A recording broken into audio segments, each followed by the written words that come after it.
Right, welcome to the channel, ladies and gentlemen. The Joker has led the pack for Oscar nominations, and people have lost their mind. As to be expected, I will be going over the fact that people are calling the Oscars racist now as well. That's going to be a separate video. I also did another video on my thoughts on the Oscar, the complete list. Look, Joker deserved the nominations that it received. I don't think it deserves to win all of them, for sure. It definitely deserved the nominations. But these comments which are coming out are just insane. Like, and from people, like, you know, I expect these kind of articles from these people nowadays. What were the makers of Joker even upset about? Joker's commercial success and now its critical success makes the filmmaker's persecution complex even more absurd. This is from BuzzFeed. Like I say, these articles, they're to be expected. They are genuinely to be expected, right? I suppose the good news about this year's Oscars is that the Academy has finally accepted 2 years in a row that perhaps this particular show doesn't require a host. Fine. The bad news, conversely, is that the nominations still suggest the film industry much more white, male and boring than it actually is. And this is all based off the back of Joker. And yes, there are other movies with white men in it, for sure.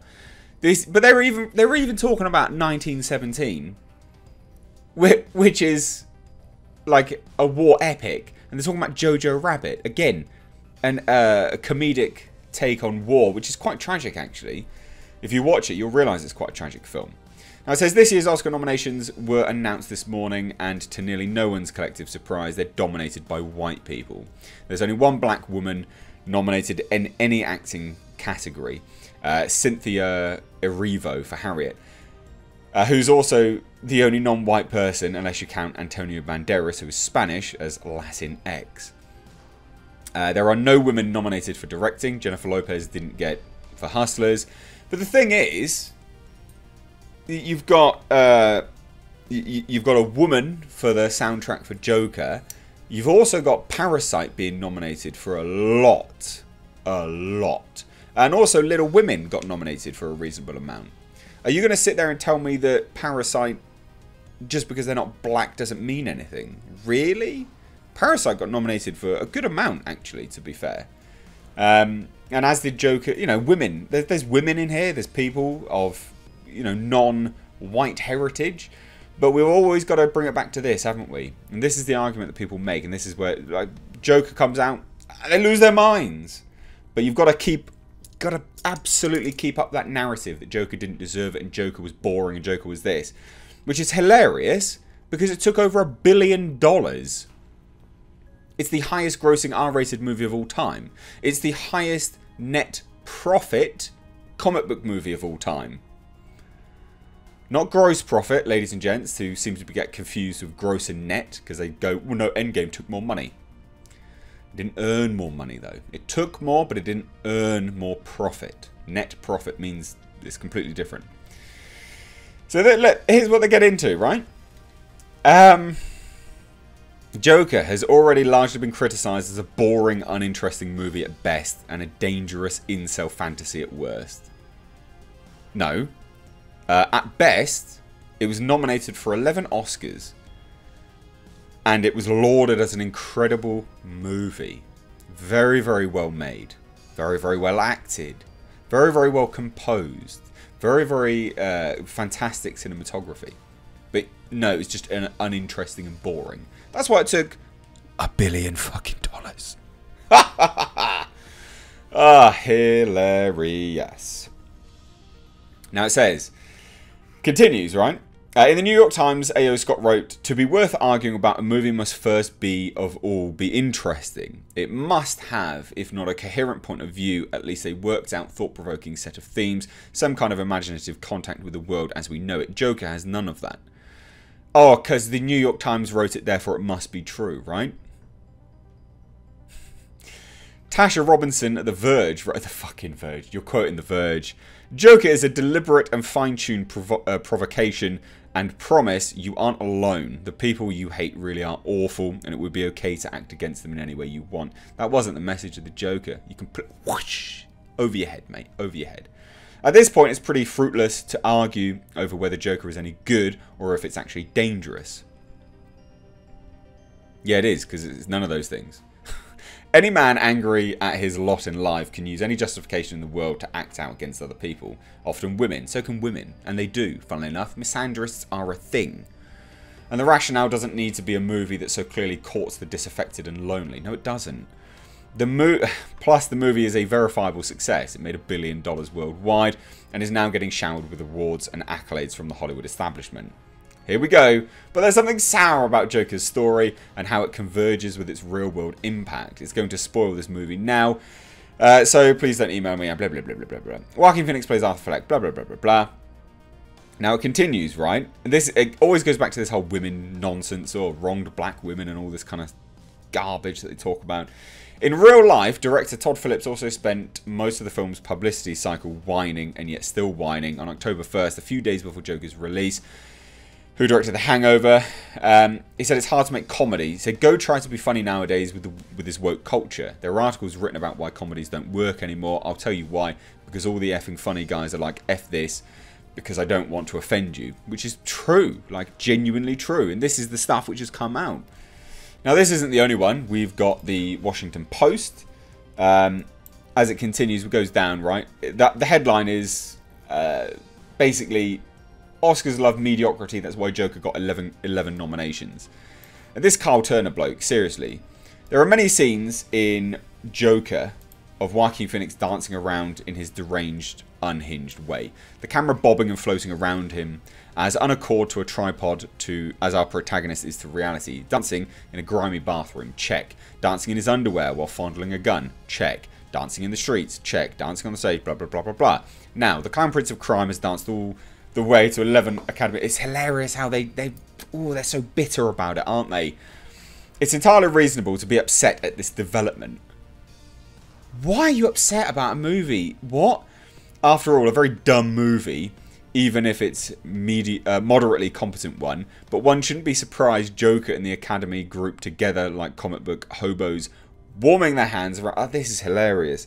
It is precisely the kind of movie that the Oscars exist to celebrate. No, it's not. 1917 is. That's the type of movie the Oscars are there to celebrate. The Revenant is the type of movie the Oscars are there to celebrate. Unbelievable. A middlebrow film that encourages its middlebrow viewers to think of themselves as thoughtful consumers of elevated entertainment. Oh, God. The bitter salt. Absolutely bitter salt. Todd Phillips' take on DC Comics' villain seemed to begin and end at the pitch. Let's do an edgy Joker movie.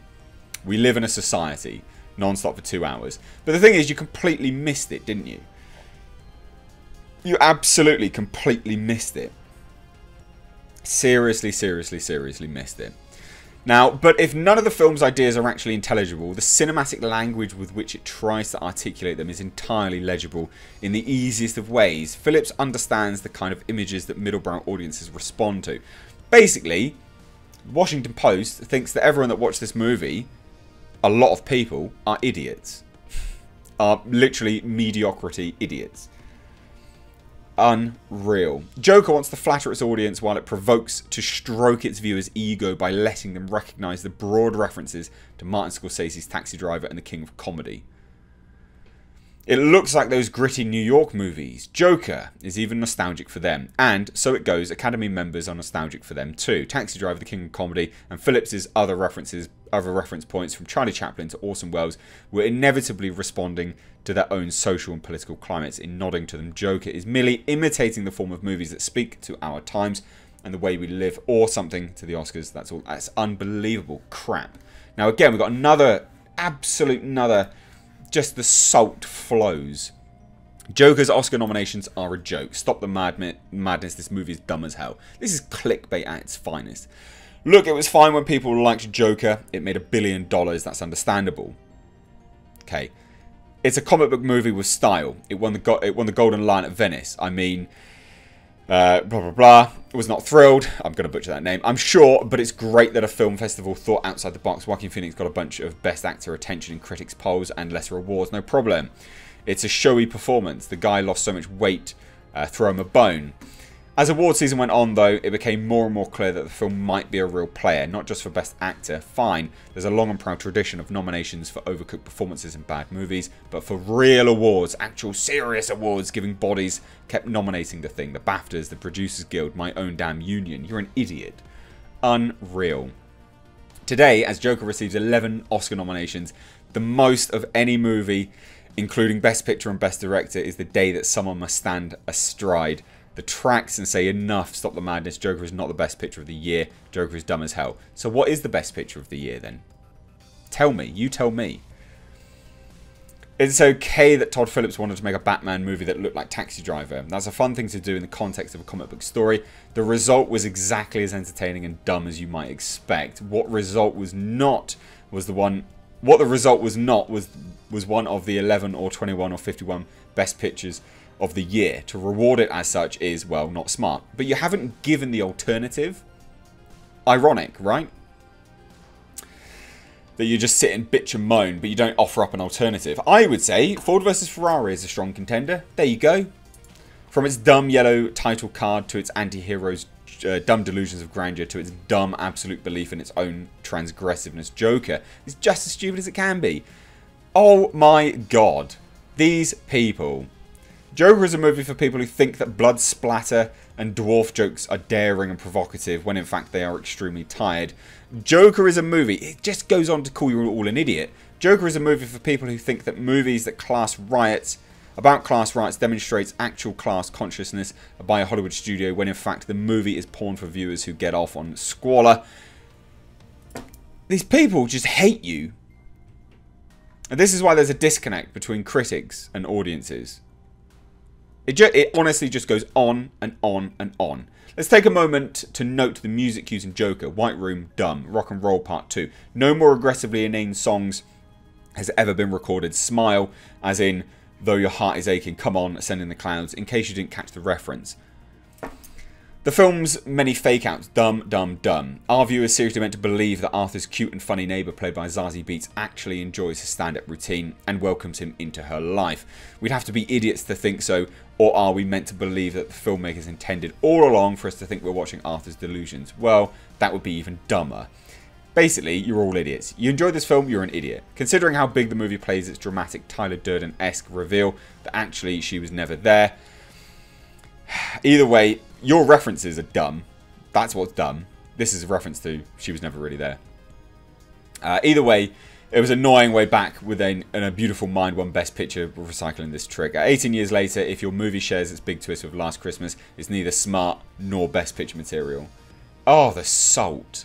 It just flows, doesn't it?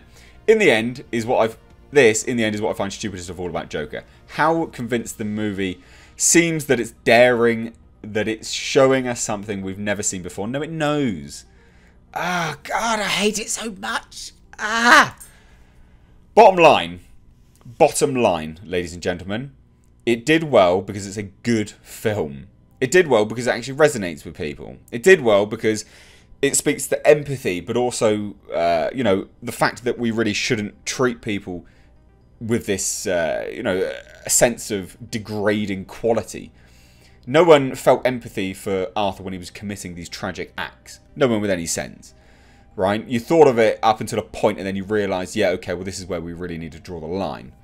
It did well because it's a good film. It did well because Joaquin Phoenix was good. It did well because it's got a good score. It did well because it resonated with audiences. But apparently you're all dumb for thinking that.